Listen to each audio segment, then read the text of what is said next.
Welcome to Indiana's third, a district where Fort Wayne is pushing forward. Rural towns are fighting to be heard, and working families are tired of being treated like political afterthoughts.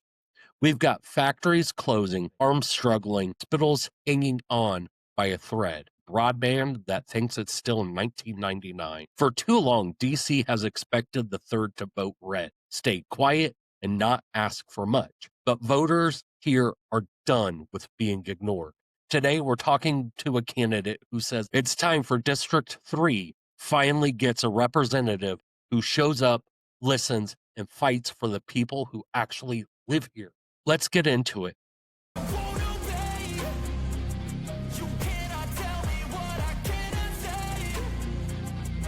Welcome to Hold 'em Accountable, where today we're honored to speak with a grassroots organizer, business owner, and relentless advocate for working families, Kelly Thompson, Democratic candidate for Indiana's 3rd Congressional District. Kelly isn't your typical political hopeful. She's a Hoosier wife and a mother who has built her life around service, founding nonprofits, lifting up her community, and fighting to make everyday life more affordable and more equitable for Hoosier families. Her campaign is proudly branded as running like a mother. It's rooted in a message that resonates deeply with voters tired of the system that feels rigged against working people. From fair wages and housing affordability to accessible healthcare and more equitable tax system, Kelly's priorities are shaped by her lived experience and her commitment to everyday Americans. So grab your coffee, your curiosity, and maybe a notepad because this conversation with Kelly Thompson is going to dig into why she's running, what she's fighting for, and how she plans to bring Hoosier values to Capitol Hill. Let's dive in. Kelly, welcome to the show. Hi, thank you. You've built nonprofits organized at the grassroots level and launched a campaign centered on running like a mother. What was the defining moment that pushed you to run for Congress in Indiana's third? And how does your lived experience as working mom shape the perspective you bring in this race? Well, I'm going to answer that question and I'm going to back up a bit because this isn't my first time running for office. And so my origin story really starts back in 2020. I started a nonprofit about 2014, 2015. I started working with our local youth because we were having for lack of a better term, a suicide epidemic at our high school that is less than 1,000 students. And we were losing about 2 kids a year. And I just thought I have to do something. And so, in the interest of time, just suffice it to say, I dove in to try to figure out how I could build a relationship with these young people and help them understand that they were not alone and that there was nothing wrong with them and that there was help available to them. That grew into a nonprofit coffee house. And then we realized helping our local teens meant also helping their families learn how to communicate peacefully in the home. So we started like a counseling center area to help families learn how to really communicate well. And then we started this summer school program. We partnered with our local public elementary school to identify some students that could use a little extra help. All of this all of this exposure and interaction that I had with all types of people in my community really taught me what families were struggling with. And I was given's not a good word. I was entrusted with their stories. They weren't just sharing these with me and being very vulnerable with me just because it was something fun to do. That's hard to do. But they were asking me for help. And what I realized were the systems that we have in place in Indiana, in this northern part of the state where I live, that's really all I could speak to at the time. We had systems in place that was actually making life harder for parents, which made their homes' lives harder, which made the lives of their children harder. And I thought, okay, surely my state reps just don't know. I now know, so let me take what I've learned to them. And that's what I did. And I tried to get their attention and to say, this is what we need. And I was met with closed doors, phone calls not being answered, and messages not being returned. And the message I was receiving was, we don't care. And so I thought, well, I care. I care. I know these stories. And I felt like I had been entrusted with these stories for a purpose and to not try to help at the system level, at the state house level, would be just like I don't know, disrespectful, a waste of talent and time. And so I thought, I care, I'm going to run. So I ran in 2020. And we all remember what 2020 was like. That was a pandemic, right? An interesting time to dip my toes into the political world, but it didn't matter because families were suffering even more because of this pandemic.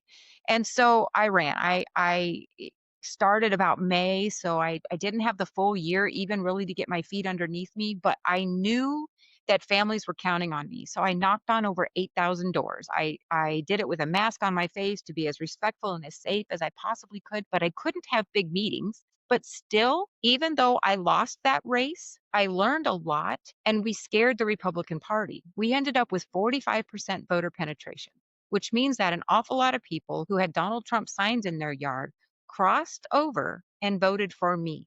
And that was because of the time that I spent interacting with people. They knew they could trust me. And I tried to deliver a message of party doesn't matter. Parties change. What you need are candidates that you can believe in, that you can trust, are in it for the right reasons and won't be bought. So that's the message I delivered. And it worked. And it worked so well that when they redistricted after the census, they went right up the east side of my district, carved out around my house, and went all the way up so that everybody who had voted for me for State District 22 could never vote for me again. So to run again would have meant I would have had to start all the way over in a district to my east. And honestly, losing was hard. I was heartbroken.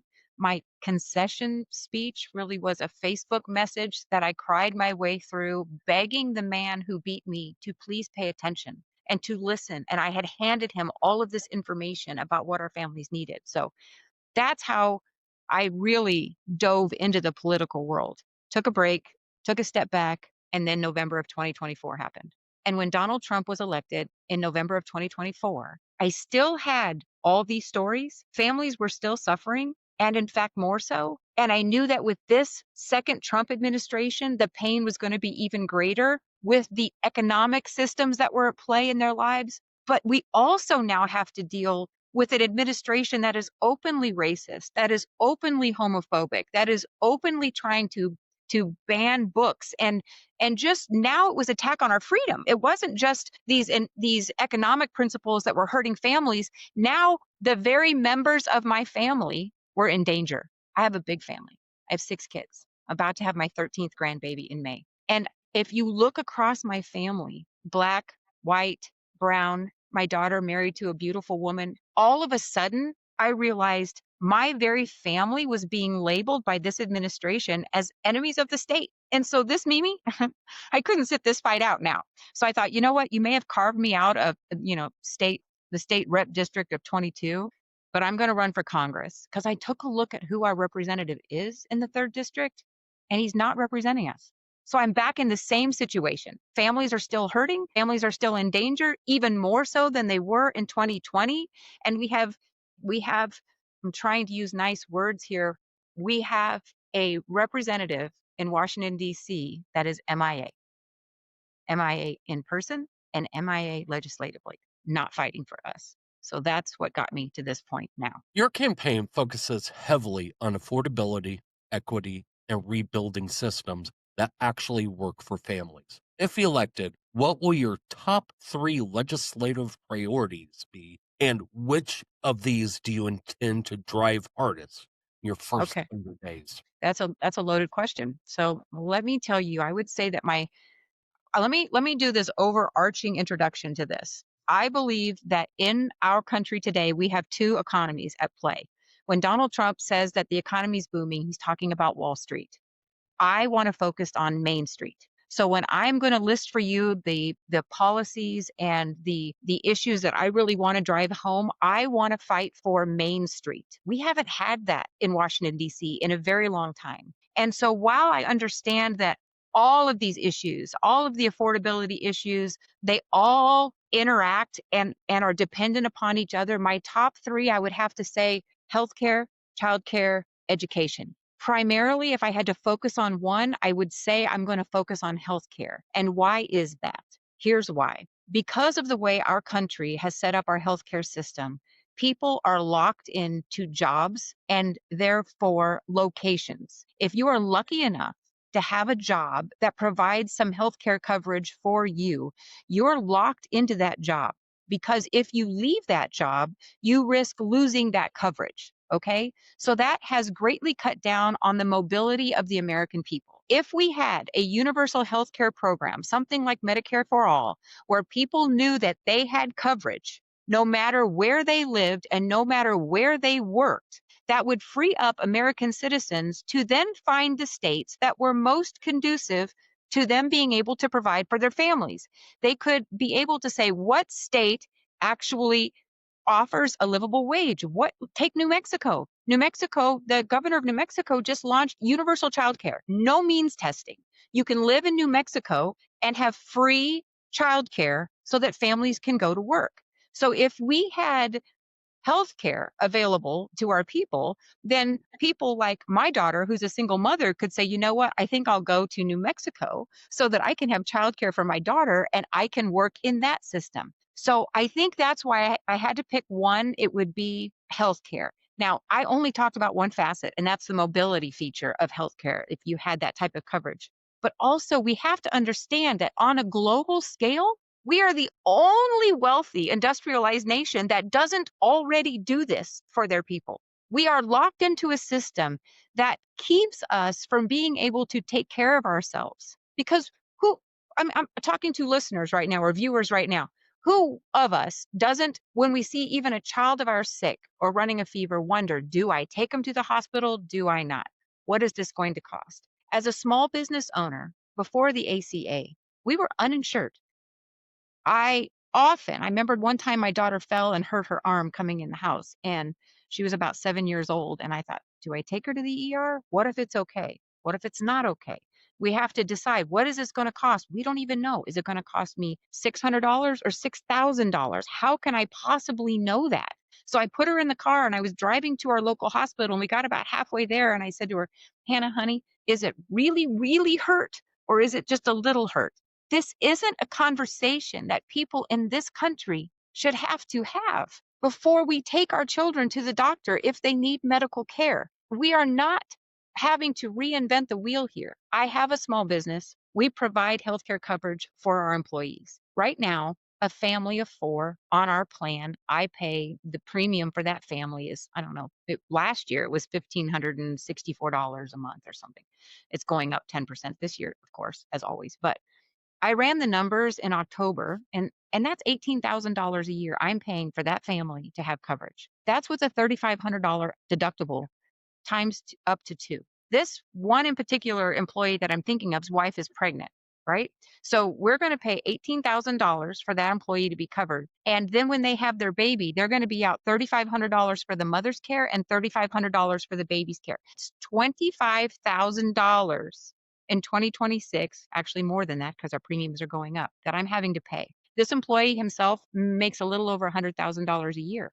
So we're looking at about 20% of their income. I have a healthcare plan listed on my website if anybody wants to take a look that will cost us 5% of our income. That means that my employee now, if he makes $100,000 a year, max out of pocket, he's going to pay. It's not even out of pocket. It's just his premium payments in is going to be $5,000. There's no more in network. There's no more out of network. There's no more surprises, whether you're in Florida on vacation or whether you're here. There's no more, yes, the doctor was in network, but then when you had your surgery, the anesthesiologist wasn't. So here's this extra bill. It just makes sense as a country to do this, and it would save us money. I could in turn give that employee an $18,000 a year raise. And if you don't make 100,000, let's say you make 50,000, now your premium is $2,500.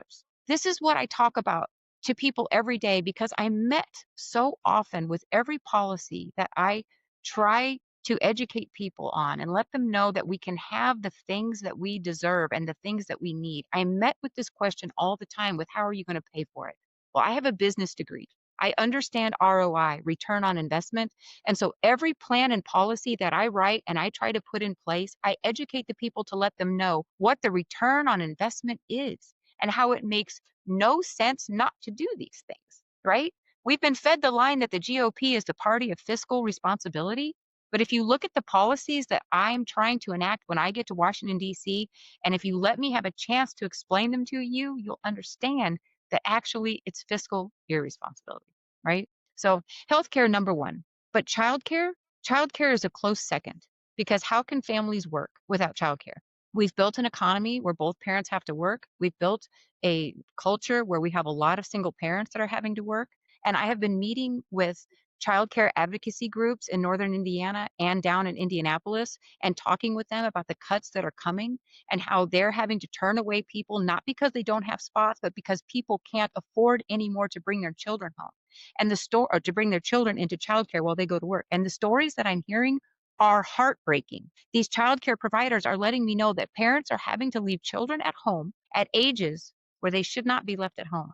But what are these families supposed to do? This, in the richest country in the world, who's supposed to be the country that cares about kids, is cutting childcare funding. Not only are we not expanding it, because we live, especially here in Indiana, in childcare deserts. We don't have enough childcare providers. And the federal government has told us their guidelines is no family should have to pay more than 7% of their income on childcare. So if the average income is about $40,000, what then you're supposed to have 7% of that? You're supposed to be able to get childcare for your family for $2,800 a year.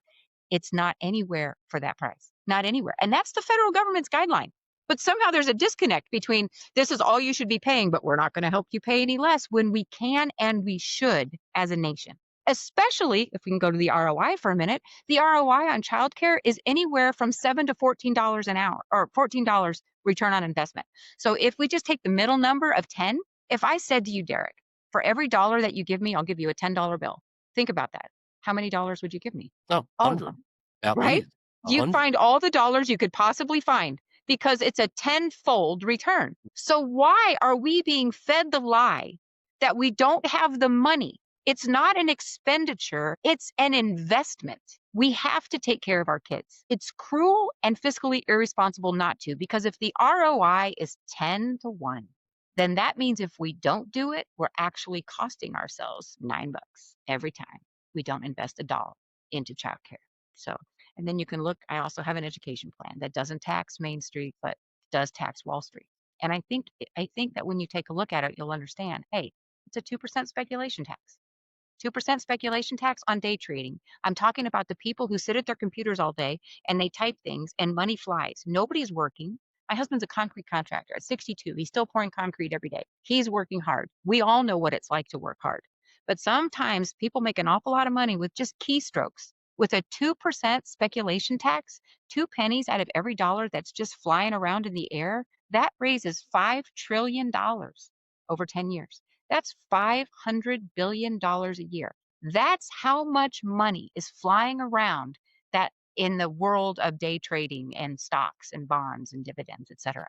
That money alone gives every teacher in the United States, according to my plan, a $10,000 a year raise. But it doesn't stop there. It also gives free universal pre-K, 3 and 4-year-old pre-K.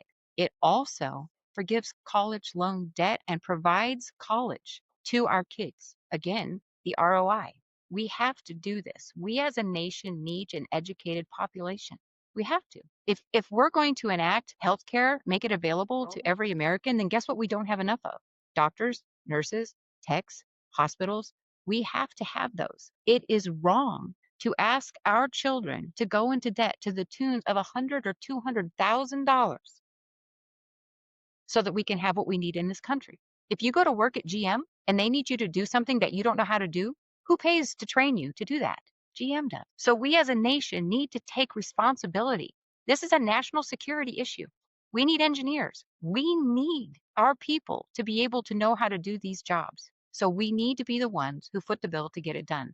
And again, it makes sense because if you saddle our students with hundreds of thousands of dollars of college debt when they're done, they can't be consumers. They can't buy a house. They can't buy a car. It limits their ability to start a family. It shoots ourselves in the foot. It's self-sabotaging. As a business person, tired of decisions being made that make no fiscal sense. Really long answer. Education, childcare, healthcare. A couple follow-ups. Sure. With your healthcare plan, Mhm. would you be open to the possibility of still having private insurance for those who would still want the private insurance. Sure, absolutely. That you have that option, no problem. I think that we're going to find that as more and more people were to leave and go to the public option, you might find the private option providers not so happy, but that's okay. They've been making billions of dollars for a really long time. Let them figure that out. I'm talking to the people who right now, especially right now, as they can't even extend the ACA subsidies, which again, I can't figure out why they're doing this. In their unwillingness to extend these subsidies, we are now going to have people who are uninsured or underinsured, and that's going to endanger us as a people. Once again, cruel for no reason. But yes, it will still be the private option if you want that. Then you mentioned how cutting ACA is what's driving the price up. Didn't we just hear last night that the ACA was the reason why the insurance prices were up? Are you gonna Um, try to pick out the one falsehood that we heard last night? Yes. um, I'm still trying to wrap my head around that Mhm, entire mhm, 20-minute rant. mhm. Um, But don't forget now, he's going to offer the American people $1,500 so that they can go out and they can buy their own health insurance. He wants the money to free go right to the people, from okay? Yeah. Let's insurance.com. talk about that. The average person in Indiana who's on the marketplace and receives ACA subsidies right now, it takes their premium from 1,000 to about $120. Okay, so we're talking about it. Let's just be generous here and say it's 900, $800 a month that they're losing in subsidies. That $1,500 is going to maybe compensate for 2 months out of the next year. And let's be honest, in today's economy, if somebody gets a check right now for $1,500, where's that money going to go? I'll tell you where it's going to go. It's going to go to food and heat. It's going to go to rent. It's going to go to what we need. That bottom rung of that triangle of Maslow's hierarchy of needs is survival. That's where it's going to go. These people that have been used to having their insurance through the marketplace with these subsidies in place do not have the type of lives where they can just take that $1,500 and put it in the bank and use it for the next 2 months. And then what the hell are they supposed to do at month three? Even if they have a life that allows them to do that. It's once again, the president was lying. And once again, he's proving he's completely out of touch with the situation of American citizens right now. Completely out of touch. This is a man who said groceries was an old fashioned term. Completely out of touch. Next question would be, Mhm. are you going to enjoy getting money back from pharmaceutical companies because he's making them 600% cheaper? Yes. I'm a Again, the history man major. can't do math. Yeah. I'm a history major. I'm also a religious studies major. I double majored. Hmm. And yeah, math isn't a history major's strong point, but 600% would mean you would get a rebate. Exactly. Yeah. Yeah, So 600%. So 100%, if he cut price by 100%, like let's say you're going to go buy a car and they say, we're going to give you a 100% discount. That means the car's free, right? We all know that. If you go to the store and this sweatshirt's on sale for 20% off, we know how to do that. And if it says it's 100% off, it's free. To say something is anything more than 100% off, the check comes back to you. You take the car and you get, if it's 500% off or 600% off, they're going to pay you a I mean, we don't have to belabor this. We understand the man doesn't know math, he doesn't know numbers, he doesn't know. Yes, in your 2 majors you just listed, I didn't hear numbers in there anywhere, and yet you know. next question for a Mhm, follow is, when you talk about providing for education mhm, or higher education, mhm, and there are proponents out there that have been fighting tooth and nail about the student loan debt. mhm. People keep asking, why should I pay for somebody else's student debt? Why should I pay for someone to go to school when I didn't choose to go to school? What is your response to Because those? yeah, the response is simple, because we all benefit, right? We as a nation benefits from the skill sets learned by those students in college. We need teachers, we need doctors, we need nurses, we need engineers. We need these people in our country. We need if What if all of a sudden one day every doctor in the country moved away? Could you imagine what that would be like? Sometimes you have to boil it down to the absurd and understand that we as a people as a citizenry, as a nation, we need to have these people educated in this way. It makes us stronger. It makes us safer. It makes us smarter. It makes us better able to compete on the world stage. It doesn't make any sense at all to make it harder for our citizens to become the people that we need them to become, into the professions that we need them to be. We need this. It benefits all of us. It's so short-sighted. We pay for a fire department.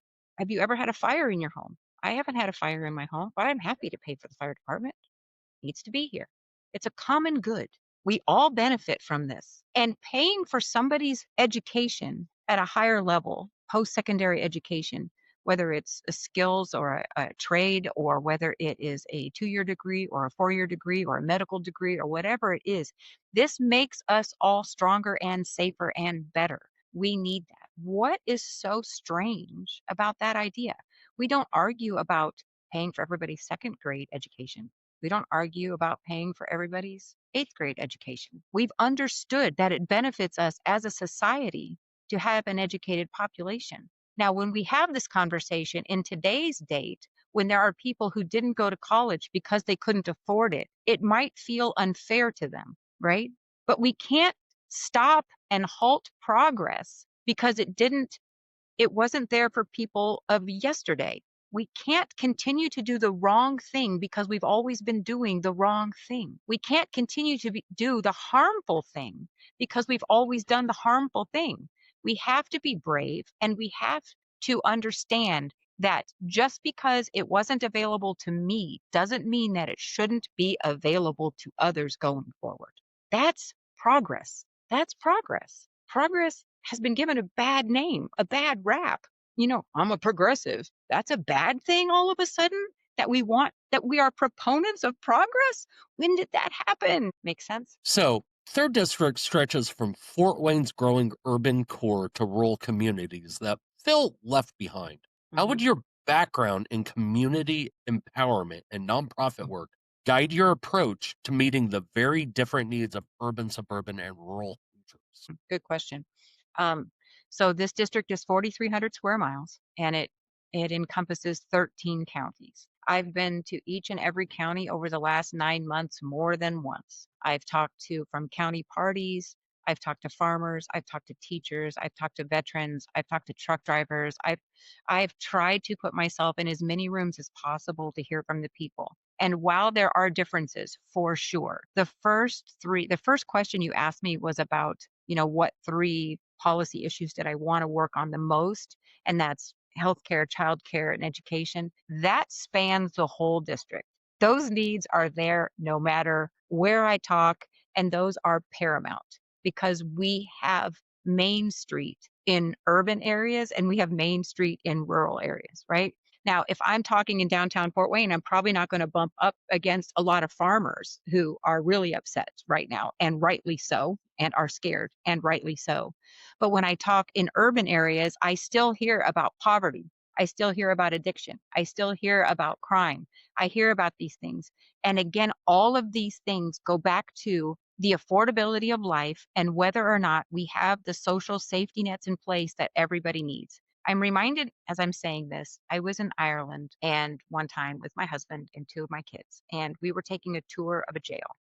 And it was an old, cold, stone, damp jail. And I read a plaque on a wall that the youngest person ever imprisoned in this jail was 5 years old. And it was during the famine, and they had stolen an apple. The child had stolen an apple.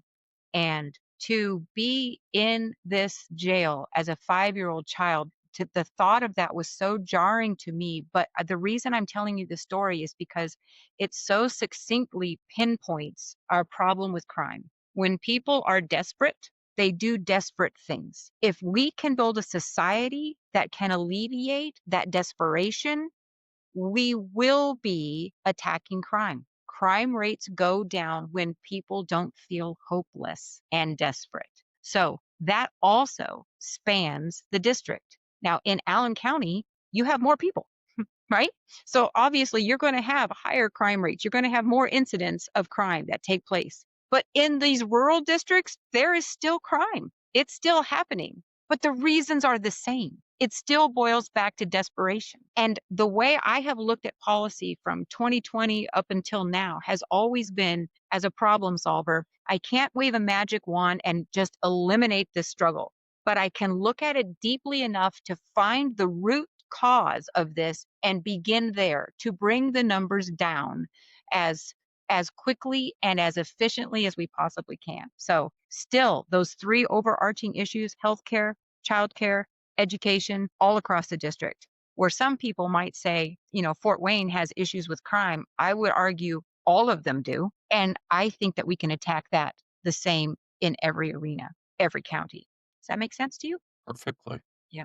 You're challenging an entrenched political structure that has represented this district for decades. When you compare your vision to Representative Stutzman's record, what would you do differently on day one? And what does success in office look like to you? Well, I would like to tell you that I think day one for me was last April. And ever since then, I have been doing things exactly the opposite of what Congressman Stutzman does. He doesn't show up. He doesn't talk to the people. He doesn't ask us what we need. He doesn't return phone calls. He has shown repeatedly he will only show up occasionally in very safe Republican rooms when he's flanked by other Republican candidates that have been elected. So I want to say that already my day one was April when I decided to get into this race. And so I will continue to do what I'm doing from now on. What I'm doing when I run is exactly what I'm going to do when I'm in DC. And I tell people this all the time. My job is to listen to the people of the third district and to go to Washington, DC and to fight for what we need. And then my job is to come back to the third district and tell them what's going on in Washington, DC. Now, thanks to social media, and I think I'm pushing 68,000 followers now, I can go to Washington, D.C. I can hold my phone up. I can do a live stream video, and I can let everybody know I'm walking in today to fight for this. This is what we're going to be talking about on the House floor today. And then I can come out and I can go back on my phone and I can tell the people of Indiana's third district and, in fact, the entire country and let them know this is what happened today. This is what worked. This is what didn't. And this who was in our way. Because I understand that my job, I can't believe I'm going to have to say this, but I understand that my job is to represent the people of Indiana's third district. My job is not to represent Washington, D.C. back here. My job is to take the needs of Indiana's third district and fight for those on Washington, D.C. Marlin Stutzman instead takes the needs of the Trump administration and comes back and fights against us for those things to happen here. It's exactly opposite of what should be done. A congresswoman's job is to be a firewall between DC and the people of the district. A congresswoman's job, I have to get reelected every 2 years. And that is by design. If I am not representing the people of Indiana's third district, fighting for our needs, staying in communication with them, and letting them know that I hear them and I'm fighting for them and keeping them apprised of what's going on in Washington, D.C., if I don't do that, then every 2 years they can fire me and they can get someone else. That's why that term is so short, because this job is that important. We can't be locked into 6 years with a representative who doesn't give a damn about us. That's not fair. Lives will be lost. That's the whole problem with this mid-cycle redistricting that we just fought and won against. Washington, D.C. passed that big, beautiful bill, and they knew that it was going to hurt the American people. And so they took a look and they said, oh my gosh, we're going to lose the House because these policies, the voters aren't going to forget who did this. So rather than let the voters of the third district pick who their representative is, they decided to let the representatives pick who their voters were going to be. That's what they were trying to do. It was an admission of guilt by both the federal government and SB1 at the State House. They knew that Indianapolis's Republican supermajority was going to be in danger, and they know that the congressional seats are going to be overturned because of the big, beautiful bill. So my answer to that question about what would I do differently? Absolutely everything differently. Absolutely everything. I'm not going to take any super PAC money, not going to take any APAC dollars. Please, listener and viewer, go to opensecrets.org, go to the fec.gov and look up and find out Whether you're in Indiana's 3rd district or anywhere in this country, find out who your Congress people's money is coming from. You can know that. And the reason this is important is because ultimately your representative works for who pays for them to be there. I am taking money from voters. They are contributing to this campaign because they believe in me and they believe that I'm going to fight for them. I will not take any super PAC money. I will not take any dark money. I certainly will never take APAC money, and I will never be bought off to be bribed, basically. I can't do that. I've got 6 kids and soon to be 13 grandbabies. I'm not going to be bought off by anybody. That's why I'm running like a mother. Is there any amount of money that they could pay you to vote against the best interest of people that you love? Not for me. No. So there's a lot that I would do different, and I would just classify it under the umbrella of everything. So you talked about when you are in DC, you'll Hmm. have the ability to pretty much live stream back to your Hmm. district. Yep. One of the major issues in your district is broadband gaps. Hmm. Another one is an aging water system and deteriorating roads. Hmm. These are holding back rural and industrial parts of the district. Hmm. Which infrastructure needs do you think are the most urgent in Hmm. the third? And how would you leverage federal funding to address it? Sure.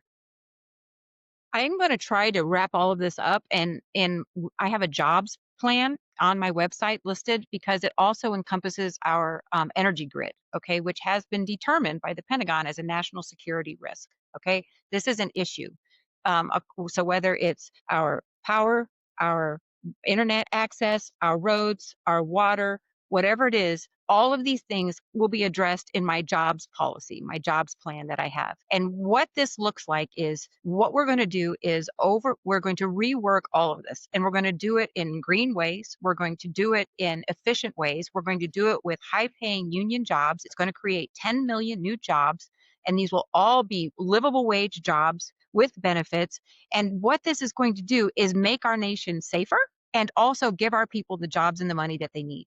And how we get the money for this, like how will I leverage in Washington, D.C.? This is easy.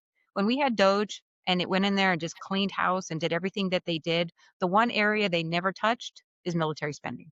We spend too much money on this military. We pass out ridiculous sums of money to contractors, paying way above what anything's worth. There's so much waste in there that, listen, it's only a movement. It's a movement. If you want to call military spending as something that keeps us safe, then let's take some of that money and address the actual national security issue that's been identified by the Pentagon and talk about our energy grid, talk about our internet infrastructure, talk about our waterways, talk about our roads. Let's talk about this. Let's just move that money and actually do the work that needs to be done and create the jobs that we need to have. This isn't rocket science. It's necessary, it's fiscally responsible, and it makes us safer. And that's what I intend to do when I get. Immigration is often discussed in national terms, but it affects local economies and families across Indiana. What approach to immigration and border policy do you believe best reflects both security concerns and our humanitarian obligations? Yeah, this is a pretty timely question right now.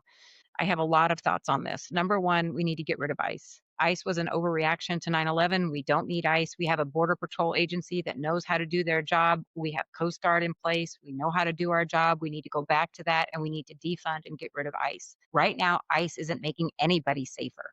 It's not even making you and I safer. We're not safe. We're seeing the videos every day. So, number one, ICE has to go. Number two, we need to take all of our dreamers, all of our DACA people, and we need to just give them citizenship. They're here, they're living their lives. They don't know any other country. This is where they've been. They need to have citizenship.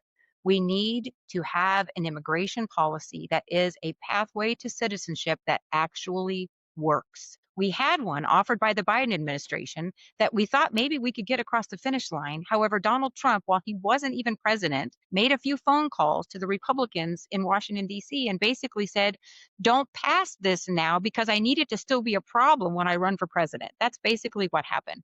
Cruel, inhumane, wrong, selfish, narcissistic, whatever you want to call it. We can put someone on the moon and bring them back home again. We can certainly get an immigration policy in place that will allow for people to be able to become United States citizens when they want to become United States citizens. That being said, I do believe that if people are here illegally, right? If you don't have documentation and you have committed a criminal offense, then they are entitled to due process. And then if found guilty, they are entitled to be deported. I'm not naive in the fact that there are people here that shouldn't be here that are doing bad things. That's what President Donald Trump ran on. He's going to get rid of the drug dealers. He's going to get rid of the rapists and the murderers. They were all going to go. But that's not what we're seeing happen right now, right? That's not what's happening. So we need to get that pathway. Let me give you an example. I was at a meeting, and a young woman came up to me and she shared her story with me. And I shared this story on the Indiana Senate Judiciary Committee as a testimony against SB 76. And her story is this: she was graduating from high school and she went to fill out her FAFSA to go to college. And she asked her mother for her social security number. And her mother at that moment said to her, "Honey, you don't have one." And it was at that moment that she found out that she was here as an undocumented individual, the only country she's ever known. She is now a single mother of a toddler and terrified. So I talked with her a bit and I was like, okay, what can we do to help you get what you need in order to stay here, in order to feel safe? Basically, after discussing this with her, she needs $23,000 to get her visa, and then she needs $600 a month to maintain it. She's a single mother of a toddler. This is an impossibility. So when we hear people saying, let them come, but let them come the right way, there is no right way. It doesn't exist. We saw in Indianapolis, we had 100 people down there ready to be sworn in, done everything that they needed to do. They were there for their swearing in to become United States citizens, and 38 of them were removed before they got the chance to swear in. They had done everything right, and yet still, that's not who I want to be as a nation. I don't think that's who any of us want to be. And let's be honest, we're all descendants of immigrants. So we need an immigration policy that works. You've been clear about centering women and families in your campaign. Where do you stand on reproductive rights and abortion access? And Mm. how do you plan to navigate this issue in a district with strongly differing views? Mhm. This issue does have strongly differing views. I spent a lot of time researching this issue and finding out the origin of it, and I'm not going to bore you with all of that now, but suffice it to say, um, this has been politicized on purpose, right? When I ran in 2020, I dug into this issue because every door I knocked on, people would ask me the first question: "Are you Republican or Democrat?" And when I would say Democrat, instantly the abortion issue came up. So I think we can all agree that we would like to get the number of abortions in this country as close to zero as possible, right? Nobody goes in to have an abortion because they just can't wait. They're going for a good time. That's not it. Everybody agrees we'd like that number to be as close to zero as possible. So here was my platform when I ran in 2020 was, why don't we first I looked at why are women having abortions, and over 90% of them because they were unplanned pregnancies. Okay? So I thought, wow, so right off the bat we can help women who don't want to be pregnant not get pregnant. And I took a look, and there at the time in 2020 there were 14 other states that had already passed legislation to make birth control available over the counter.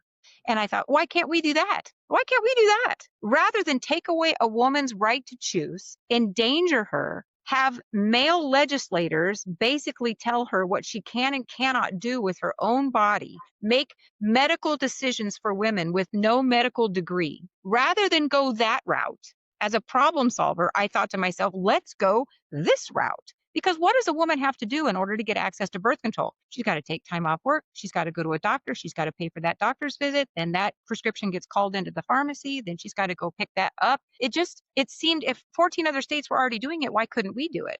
And so then I started thinking about that. I took a look down in Indianapolis, and what do you know?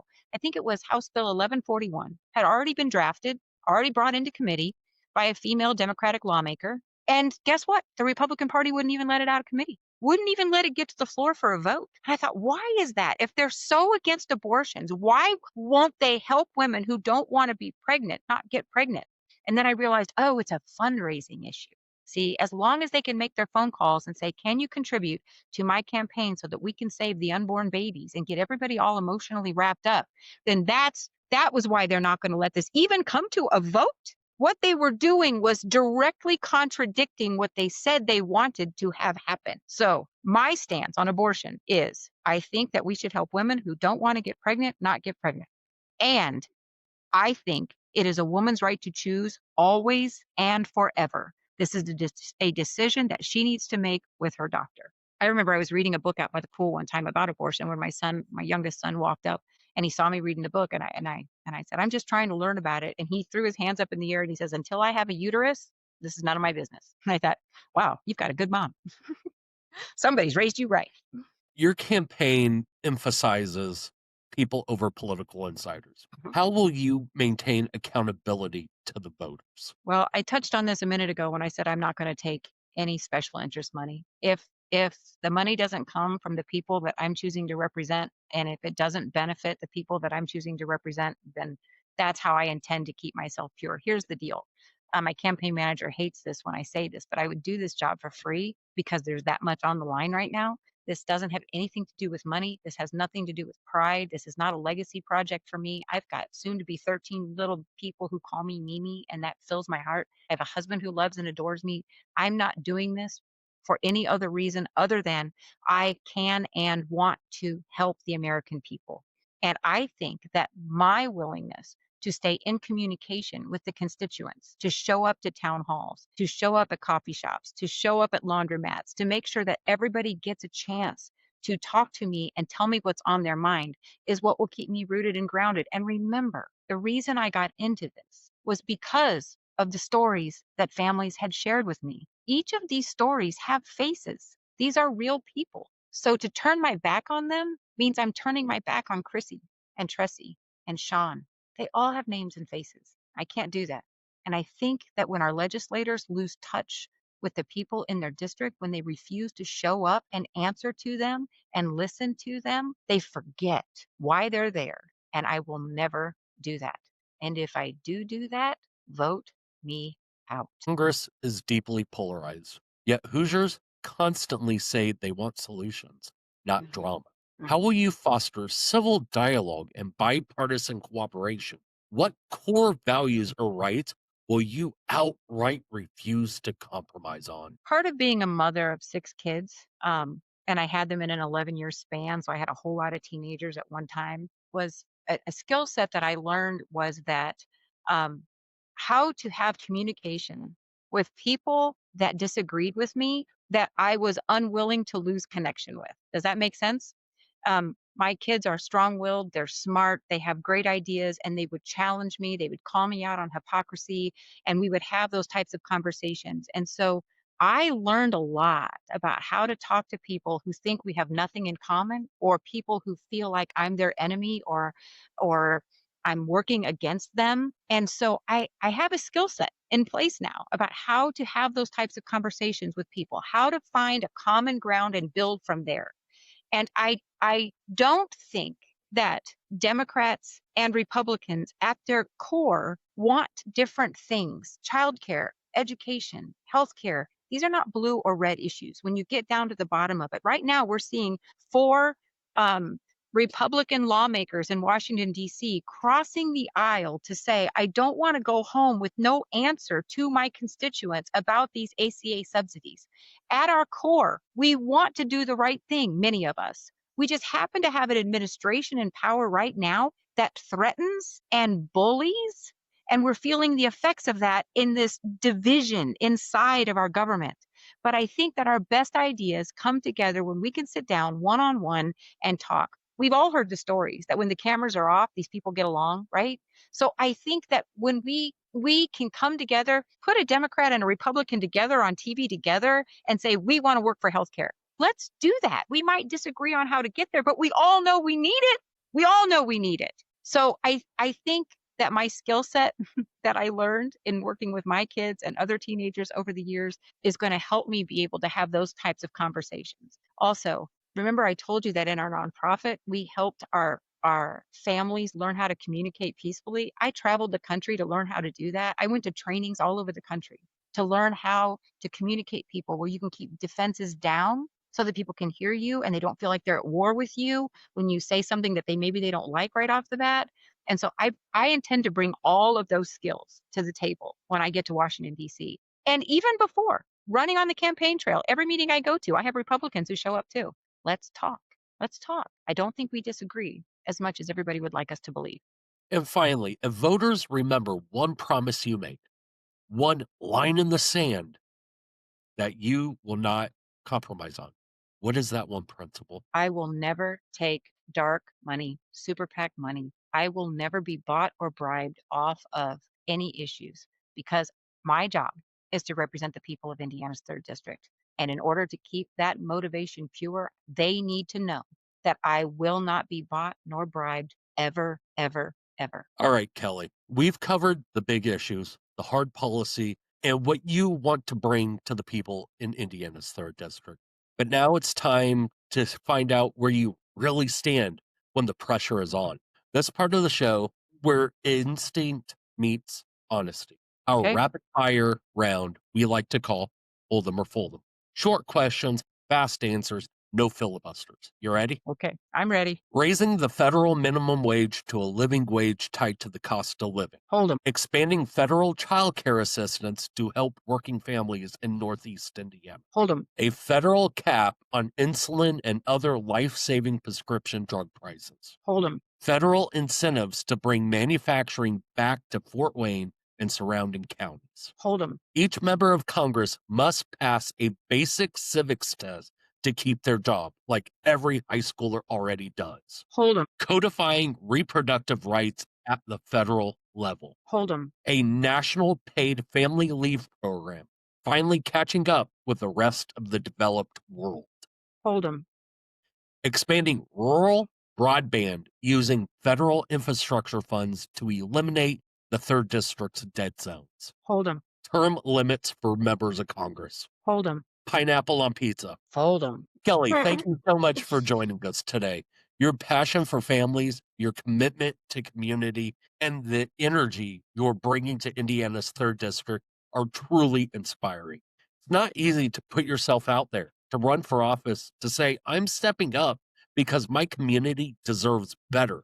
But you're doing it with honesty, courage, and a whole lot of heart. We appreciate your time, your candor, and the work you are doing to give Hoosiers a real choice in this election.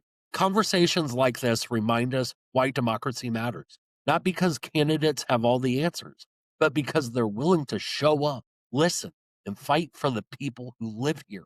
Indiana's third district deserves leadership that understands the challenges of working families, that respects the dignity of everyday life, and that believes public service means serving the public, not the powerful.